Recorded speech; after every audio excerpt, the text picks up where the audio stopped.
Today we are going to make these adorable beaded napkin rings. I made these to fit a candy corn theme that I'm doing on my tablescape, but you can pretty much do anything that you want as far as colors go. This is really easy. It's going to take items that you probably already have on hand, so let's get started.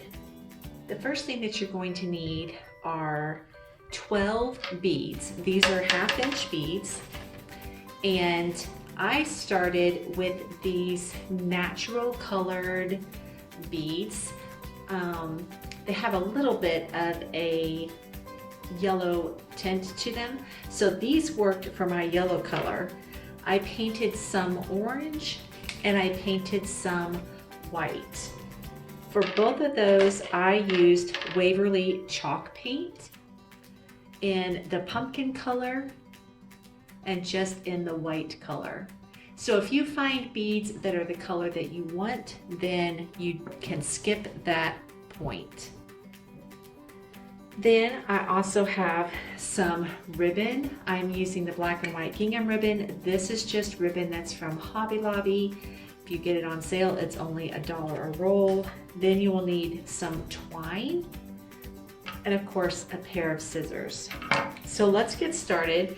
Since I'm just using the 3 colors, I'm just going to simply do those 3 colors in a row and then repeat. So it's an easy combination to remember.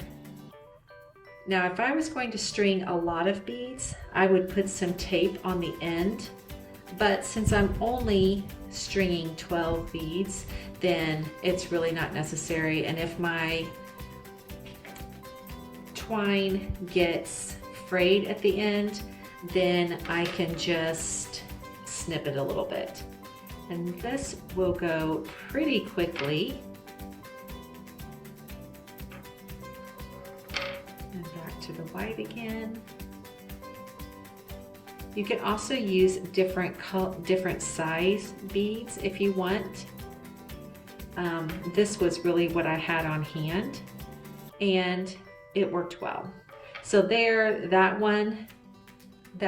bead was a little bit tight.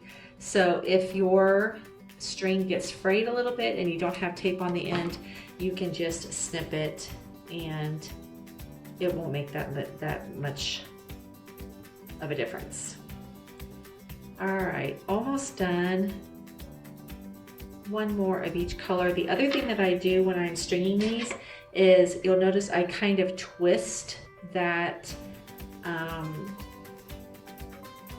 twine a little bit, and it just helps it to go through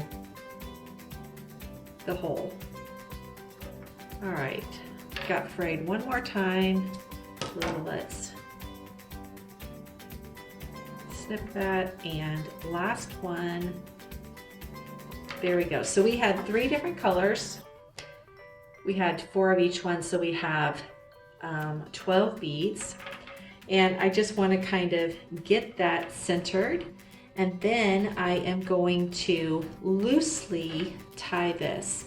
You don't want to tie it really tight because then there's not a lot of movement in the beads. So keep it loose and go ahead and tie a knot.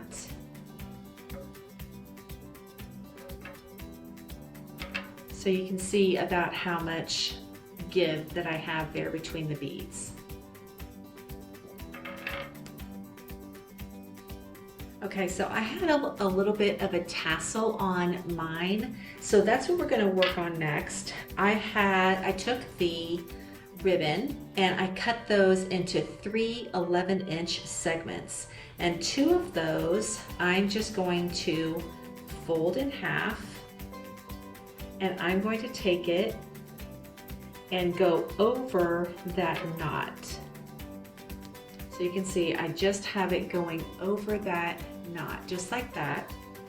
And then while I'm holding that, make sure your pieces are kind of even. If they're not perfectly, you can trim them up later if you want to, or you can keep it uneven.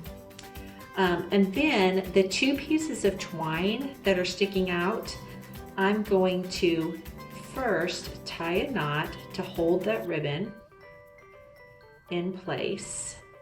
Okay, so hold all the ends of the ribbon down and then just take the 2 pieces of twine that are sticking out and start wrapping them around the top of that ribbon, just going in opposite directions. And you only need to go around just a few times. It's just to keep that nice and secure. And it's also going to give us a little base for our bow. I'm going to go around one more time.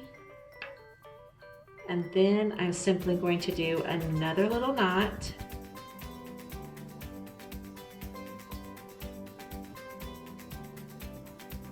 Super easy. And then I am going to trim those twine pieces, okay? The other thing that you're gonna need that I didn't mention a minute ago is a glue gun. So make sure you're getting your glue gun heated up, and we are just going to make a bow out of our last piece of 11-inch ribbon. You could actually tie it around the little knot area if you wanted to, but for me, it was easier to just make a bow.